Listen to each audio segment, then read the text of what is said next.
call it as the combustors. Okay, this engine is having six number of combustors. You can only see two. One is has been removed for the view. Another three is in that side. Okay. Here this is the fuel injector. It will sprays the fuel. Here this is the ports where the air enters here in the very high compressed air. Okay.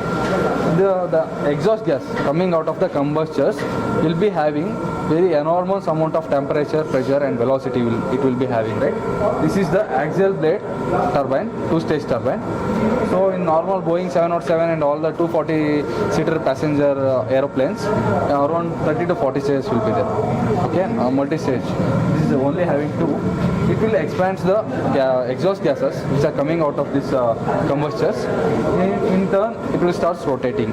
This is the shaft which is coupled for this turbine. Okay, this is shaft from here to that one. We call it as this one as a propeller. In higher in air, it will be moving around 600 to 700 kilometer per hour. Okay, so what happens by Newton's third law, for every action there is an equal and opposite reaction. When it will be moving in that speed, the air will also exert that amount of force.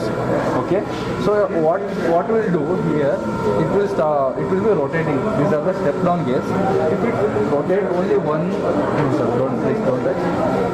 If it rotate only one turn, it will rotate around 5 to 6 turns. Step down gears. Okay, so what will do, it will stop the air. If the air get enter from in that force itself, everything will get ruined up inside. Okay, the air will get enter here. This is the air filter where the moisture and dust particles, everything will be get off.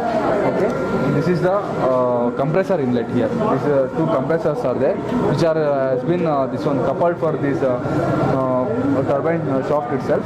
It will compress the air in higher altitudes. In higher altitudes, the availability of oxygen for the combustion will be very low.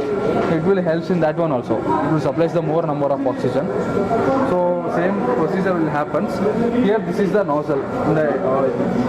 This one we call it as the outlet tail part of the engine. Here the nozzle is there. Here the pressure has been used, right? Here the velocity of the exhaust gas will be turned into the thrust. So it makes the engine to move. Here this one is the fuel inlet.